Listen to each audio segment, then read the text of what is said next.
Lucas 4,18 e 1 Samuel 24,6. E esses textos são fundamentais para a palavra que vai ser pregada hoje. Lucas 4,18 diz: O Senhor me deu o seu Espírito.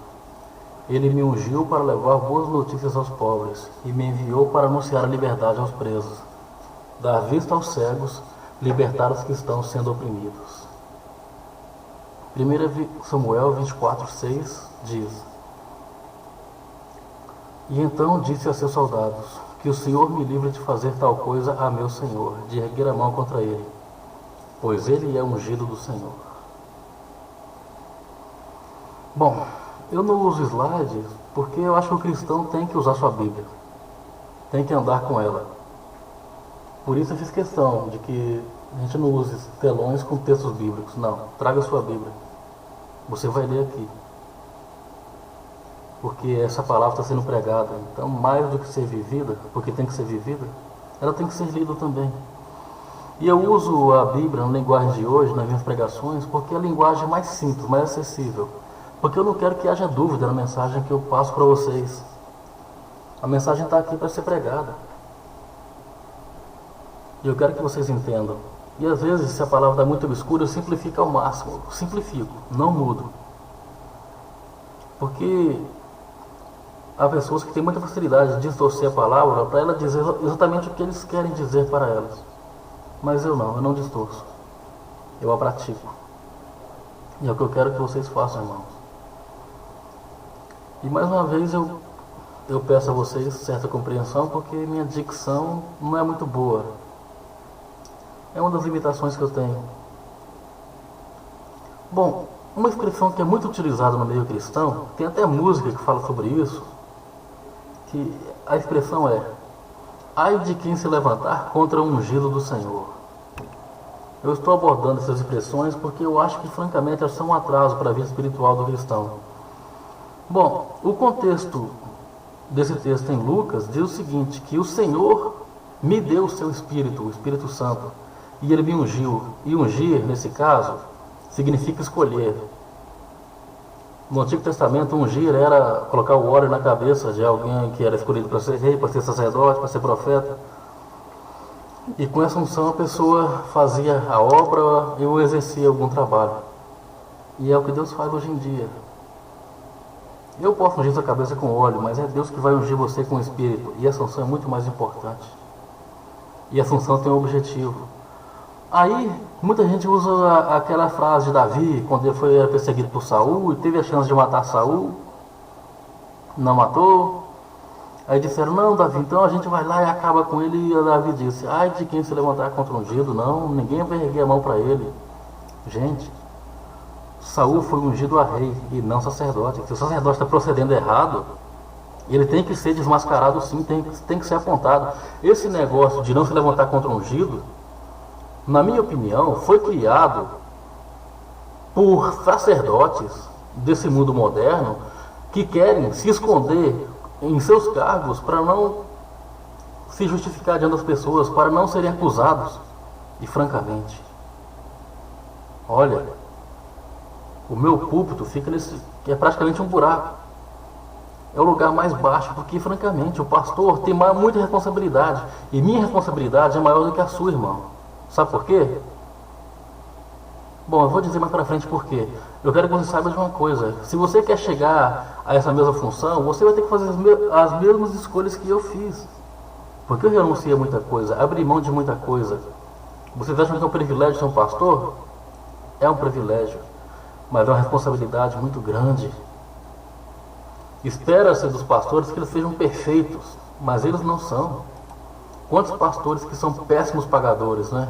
Endividados, pastores arrogantes, pastores que são pegos cometendo pedofilia, pastores que são acusados de traição, que são pegos em adultério. Gente, quantas coisas erradas. Pastor é homem, e homem é sujeito a falhar. Muitas vezes estar nesse cargo beira a hipocrisia. Eu me sinto quase um hipócrita, porque eu sou fraco, sou falho, cometo erros. Às vezes eu venho pregar depois de ter brigado em casa. Mas eu tenho que fazer a obra, porque eu sei que eu tenho que me consertar. Essa igreja não tem tabu. Eu não admito tabu aqui. Então, o principal tabu que tem que cair é o seguinte: o pastor é o maior pecador da igreja, porque tem uma responsabilidade maior. E o pastor tem que se renunciar todos os dias. E tem que se fortalecer todos os dias. Eu vejo muitas pessoas desistindo da sua fé por não resistir às pressões, os vícios que tinha. Gente, eu falar sobre esses vícios é fácil. É muito fácil para mim. Eu nunca bebi, eu nunca fumei, eu nunca usei nenhum tipo de droga. Mas eu já cometi outras falhas. E olha, vamos deixar o religiosismo de lado, porque isso aqui não é uma religião. É um conceito de vida. Eu não escolhi ser pastor porque eu sou religioso. Eu escolhi ser pastor porque eu quero viver a verdade. E mais uma coisa que eu quero dizer antes de continuar. Quando você diz que adora uma coisa, eu adoro isso, eu adoro aquilo, eu uso muito essa expressão, não significa, que eu idolatro essa coisa. Adorar, em nossos dias, quer dizer gostar muito de algo. Não significa que essa coisa é um Deus, ok? E eu adoro músicas mundanas. Eu gosto muito. Não ouço, mas gosto. Eu sou roqueiro, eu já escutei muita música e eu tenho um repertório vasto. Olha, por que eu não ouço música mundana? Porque elas não deixam você avançar. São como amarras que te prendem no mesmo lugar. Você quer sair, mas essa coisa está te segurando. Você não consegue, você não avança. É uma luta diária, todo dia, você conseguir vencer. Porque se eu quiser crescer espiritualmente, eu não vou crescer ouvindo as músicas que eu ouvia. As músicas que o mundo canta. Não posso. É uma escolha. Você quer crescer? Então escolha. Escolha crescer. E tem consequência você escolher isso. Agora vamos derrubar mais um tabu, no qual eu nunca ouvi uma pregação a respeito. Eu nunca vi um pastor admitindo isso. E eu vou admitir. Eu tenho problemas com masturbação. Que heresia. Meu Deus, o pastor. Olha, não estou querendo dizer que eu me masturbo não, gente. Mas que eu já fiz isso muitas vezes. Isso não é uma questão de ser vergonhice. Era ser vergonhice no começo, quando a gente começou, a gente se descobrindo do nosso corpo. Com o tempo isso virou uma marra. É nessa hora que você precisa da ajuda do seu cônjuge, da ajuda de um discipulador. É nessa hora que você precisa buscar reforço. E esse não é o único tabu que está na vida dos cristãos, não. Outra coisa, o seu pastor aqui, eu, tenho que lutar contra a pornografia, sabia disso? Porque eu já fui muito viciado em pornografia. E ainda sou. Eu tenho que colocar filtro no meu computador. Eu tenho que ter a ajuda do meu cônjuge. Você tem que ter a ajuda das pessoas para vencer esses males. E eu vejo isso assolando as igrejas porque ninguém quer tocar no assunto diretamente. É uma coisa assim tão superficial. Ninguém entra direto no assunto. Olha, se você tem problema, você foi sem vergonha de entrar nesse problema, de se afundar nele. Mas você é um homem de Deus, é uma mulher de Deus, precisa superar isso. Aqui é o lugar. Aqui ninguém vai evitar tocar nesse assunto. Não é vergonha você admitir o pecado. Vergonha é ir para o inferno. Você vai para o inferno por causa da sua posição, por causa da sua timidez. Isso que é vergonhoso. Seja verdadeiro. Você não tem que ser um cristal bonito não, porque cristais bonitos se quebram. Não pareça algo. Seja. Há desejos que você pode pedir a vida inteira para Deus tirar, mas Ele não vai. Quantas pessoas que querem se livrar de tantos desejos, de tanta coisa, mas Deus não vai tirar. Sabe, qualquer função da oração, do jejum, não é comover a Deus, para Ele ter piedade de arrancar de você, mas fortalecer o seu espírito, não para você ser imune ao pecado, porque isso nunca vai acontecer. Não é quando você estiver nesse mundo, vivendo essa vida, você vai ser fortalecido para resistir. É muito diferente. Sabe, cuidado com a carência. Não há nada de errado em você ser carente, a não ser que essa carência te torne egoísta. Quer vencer a carência? Cuide das outras pessoas, porque quanto mais você cuida dos outros, menos você vai precisar que cuidem de você. Para isso, essa igreja prega tanta comunhão, Para isso, essa igreja prega tanto a importância de vocês andarem juntos, dois são mais fortes que um, olhar para Jesus através da vida das pessoas. A união não faz só açúcar, gente, faz a comunhão, e a comunhão produz santidade. Limitações, sabe, não devem impedir você de crescer espiritualmente. Limitações físicas não devem limitar a sua vida espiritual. Olha, gente, dizem que eu tenho TDAH, transtorno de déficit de atenção e habilidade. Eu nunca procurei um profissional, eu tenho que admitir isso. Eu já entrei em vários sites e fiz vários testes. E passei em vários desses testes. Parece que eu tenho o mesmo problema. Uma pessoa que tem TDAH, ela, no caso, é a pessoa muito hiperativa. Ou não, que há uma hiperatividade ao contrário. A pessoa é hipoativa, não é tão ativa quanto deveria ser. Em que isso limitaria meu trabalho? Eu tenho dificuldade com horários. E eu chego muito atrasado nos compromissos que faço, no meu trabalho. E quase sempre não é por sem vergonhice, é porque eu tenho dificuldade de controlar. Eu perco noção do tempo, o tempo se arrasta, o tempo passa muito depressa. Eu esqueço as coisas. Olha, para pregar, irmãos, eu uso esboço, porque sem esboço eu não consigo pregar. Não consigo. Eu me perco. Eu estou conversando com uma pessoa e de repente eu esqueço o assunto. Putz, o que eu estava falando? Não lembro mais. Às vezes não, quase sempre, tenho muita dificuldade de me concentrar no que as pessoas falam comigo. Eu procuro escutar bastante, mas eu tenho que fazer um esforço quase sobre-humano para prestar atenção no que você diz. Mas e aí? Eu vou deixar de fazer o meu trabalho porque eu tenho limitação, uma limitação como essa? Limitações servem para fazer você lembrar, para me fazer lembrar que você não é o super-homem e nem a Mulher Maravilha. E sabe, para fazer meu trabalho, às vezes eu tenho que ser enjoado. E eu sou enjoado. Por que vocês acham que eu reclamo tanto da forma como as mulheres se vestem nessa igreja? Observe essa igreja aqui. Essa igreja é inclinada, levemente inclinada, e o púlpito fica aqui, no ponto mais baixo da igreja. Agora imagina, vem a sua senhora ou a sua filha, quem quer que seja, usando aquele decote, aquela saia curtinha onde a calcinha fica visível. Irmãos, eu sou feito de carne e eu gosto muito dessas coisas, viu? Eu não sou super-homem, não. Por que eu não peco? Por que eu não adultero? Por que eu não traio? Porque eu procuro zelar pela decência. E a decência não é um falso moralismo, não. Significa que eu quero levar uma vida pura. Sabe o que isso quer dizer? Eu posso muito bem evitar olhar 1, 2, 3, 15 vezes. Lá pela 100ª vez eu vacilo, eu começo a olhar meio que desatento, mas lá pela 1000ª você tem toda a minha atenção. Moça, senhora, você me fez pecar, a culpa é sua. Eu sei. A maldade está nos olhos de quem vê, é o que dizem, mas você deve evitar essa maldade. E eu, como homem, devo evitar me expor a essa maldade. Eu evito aconselhar uma irmã quando eu estou sozinho. Porque, francamente, se eu converso em particular com uma mulher sobre as questões sexuais dela, eu estou me expondo ao risco de cair em tentação. Estou me expondo ao risco de levar a irmãzinha a pecar.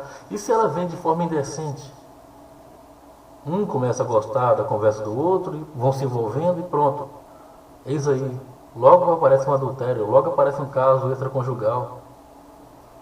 Essa irmã é tão inocente e não percebe que a inocência dela é maldade aos olhos de quem não está preparado para lidar com isso.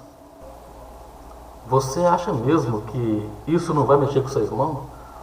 Há pessoas que têm a mente tão poluída, a mente tão perversa, que francamente a mulher pode estar toda vestida, que o cara ainda assim imagina um monte de coisa. Mas se você se veste de uma forma indecente, é pior. É por mim que eu peço, cuidado com o que você veste, cuidado com o zelo. Não brinca com essas coisas, não.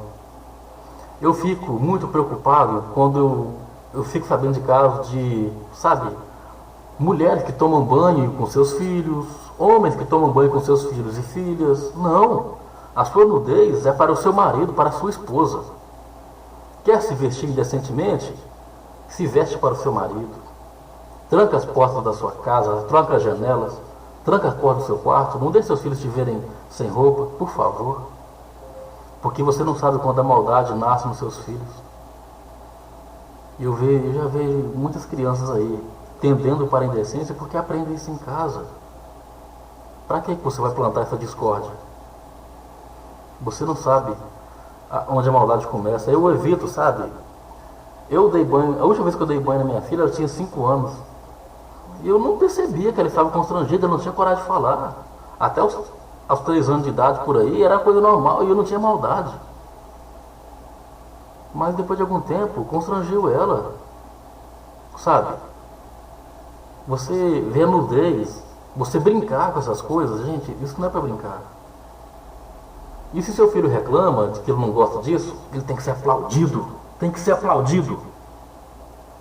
Ele está mostrando personalidade. Se ele não reclama e já está com idade avançada, cuidado. Você já deve estar mexendo com ele há muito tempo. Porque há tantos casos de incestos por aí, pedofilia, violência familiar, é fruto da falta de vigilância, irmão. A sua filha é sua filha, mas é uma mulher. O seu filho, minha senhora, é homem. Quem disse que se você ficar olhando como não deve, não vai gerar desejo, pecado? Vai. Eu evito isso e eu aconselho você, evite isso. Porque não tem coisa melhor do que você ser um exemplo para o seu filho. E um exemplo de pureza. E não um exemplo de pecado, de incentivo ao erro. E mesmo quando não há o risco, muitas vezes você deve evitar outras atitudes. Você deve evitar mentir, ensinar seus filhos a mentir, ensinar seus filhos o erro. Olha, cuidado, não ensine as pessoas a usarem máscaras. Isso é ensinar as pessoas a serem hipócritas. E hipocrisia não deve ter lugar na vida do cristão. Então não tente parecer cristão, seja um cristão de verdade. Por que eu não gosto da expressão evangélico? Porque o termo evangélico hoje em dia está muito banalizado. Tem ator pornô virando evangélico, tem cantor sertanejo cantando música de alcoolismo, de balada, dizendo que é evangélico. Não, eu não concordo. Eu sou um cristão porque eu vivo pelo que o Cristo ensinou. Sabe o que Cristo disse? Que todos somos sensíveis a pecar. E nossas fraquezas são parecidas, gente. Então, por que eu sou mais ungido que você? Sabe qual é o resumo dessa palavra? Um pastor não é mais ungido que suas ovelhas, não. Se eu tenho minhas falhas, você tem que apontar, tem que corrigir. A gente tem que procurar ser humilde. E humildade não é fácil. Eu estou muito longe de ser uma pessoa humilde. Eu sou muito vaidoso. Eu adoro elogios. Eu adoro quando dizem que minha palavra foi boa, que ela foi profunda, que ela mexeu com as pessoas. Eu adoro ser aplaudido. Eu adoro o reconhecimento. Gente, negar a mim mesmo todos os dias é um sacrifício. É um sacrifício constante. O inferno, gente, e o céu são 2 pontos muito próximos. Você pode morrer achando que está no paraíso e acordar no inferno. E é claro que o conceito de inferno é bem diferente disso que é pregado na Bíblia. Se você morrer, vai para o céu. Se você morrer e for uma boa pessoa, vai para o céu. Se for mal, para o inferno. Não, o conceito é bem diferente. Não é bem esse conceito que é pregado por aí. Mas eu também não vou entrar nesse assunto. Eu digo muito isso, né? Não vou entrar nesse assunto. Mas é porque como alguém como eu, que se distrai facilmente, se eu entrar muito num assunto e sair de outro e tal, eu nunca chego onde devo chegar. Por isso eu nunca prego sem esboço. E se eu digo que vamos estudar isso outro dia, nós vamos estudar. Por enquanto, o foco é esse. É balela não tocar no ungido do Senhor. Só que tem uma coisa. Imagine se você se levantar de uma forma injusta contra esse homem. Pois é. Eu vou dizer uma coisa, a salvação, ela é algo que tem que ser desenvolvido. O maior reconhecimento na vida do cristão deve ser a graça de Deus, e essa graça deve fortalecer você. Salvação se ganha, e salvação se perde. Eu não sou calvinista, eu não creio nesse conceito de uma vez salvo, salvo para sempre, não. A salvação não é um presente merecido. Um presente merecido é a graça. Sabe qual é a graça? A salvação está disponível para você, mas você pode perder. Vamos para a Bíblia. Efésios 2, versículos 8 e 9. Esse conceito, gente, ele deve ser levado a sério. É muito importante que você compreenda o que ele quer dizer. Efésios 2, 8 e 9. Pois, pela graça de Deus, vocês são salvos por meio da fé. Isso não vem de vocês, mas é um presente dado por Deus. A salvação não é resultado dos seus esforços, portanto, ninguém pode se orgulhar de tê-la. Filipenses capítulo 2, versículo 12. Enquanto vocês abram, entendam uma coisa. A salvação, ela está disponível. Mas, você não merece ser salvo. Eu não mereço ser salvo. E nunca vamos conseguir merecer. Uma coisa que é preciso entender, igreja, é que eu sou o pastor, não sou o dono das ovelhas. O dono das ovelhas é o grande Elohim. Eu sou o Deus Criador de tudo, o Pai de Jesus Cristo, nosso Senhor. Eu sou uma ovelha igual a você, com uma função especial. Como eu posso achar que eu posso agir como se eu fosse dono? Não sou dono de vocês, muito menos da verdade. Não é bagunçado desse jeito. Filipenses 2,12. Portanto, meus queridos amigos, vocês que me obedeceram sempre quando eu estava aí, devem me obedecer muito mais agora que estou ausente. Palavras de Paulo. Agora o conceito principal desse versículo, na minha opinião. Continuem trabalhando com respeito e temor a Deus para completar a salvação de vocês. Tem que ser desenvolvida. A salvação é no dia a dia, não simplesmente pelas suas boas obras, porque a sua boa obra deve ser fruto da sua fé. Não é fazer caridade, não é dar cesta. Mas você emprestar seus ouvidos, seus ombros, chorar com quem chora, se alegrar com quem canta. Você deixar sua carência de lado e cuidar mais do seu próximo. Há muita confusão por aqui, mas a minha posição é clara. Salvação se ganha, salvação se perde. Ponto final. Se você não acredita nesse conceito, amém. Não estou dizendo que você tem que aceitar o meu. Mas eu prefiro muito mais que você pense assim, porque assim você vai procurar cuidar mais de sua vida espiritual. Porque se você achar que já está salvo, você vai acabar relaxando. Infelizmente vai.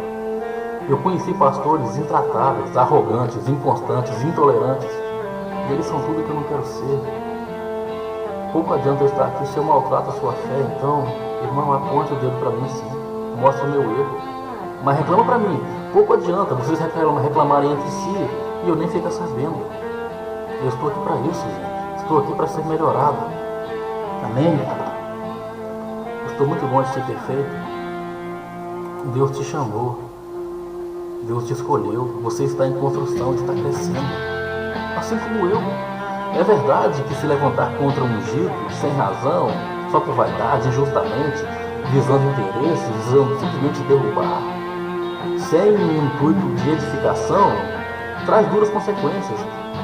Isso é para mim também, porque se eu me levantar contra você, simplesmente para defender minha posição, simplesmente por tirar algo contra você, eu estou condenado. Porque você é reino de Deus diante de mim, e como sacerdote, há muito em mim que melhorar, há muito aqui em melhorar em você, mas sabe o que faz eu melhorar? É eu ver que as minhas pregações, que a minha palavra, que os meus conceitos estão melhorando a sua vida, estão fazendo efeito em sua vida. Sabe por quê? Porque Jesus me ensinou isso, eu procuro passar para vocês e vocês me ensinam tanta coisa. Isso é a vida cristã. Eu cresço à medida que vocês crescem. Porque se eu estou pregando e nada acontece, minha pregação é vazia.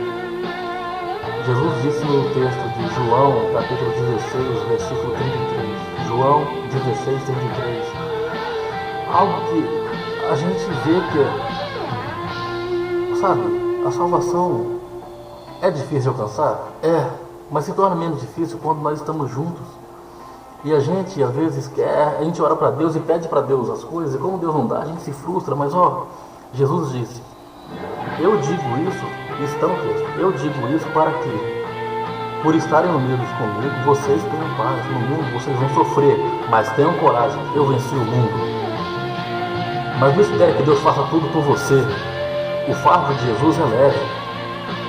Você pode carregar, mas você tem que se esforçar muito para ser bom em todos os aspectos da sua vida. E você tem que procurar ser bom em tudo.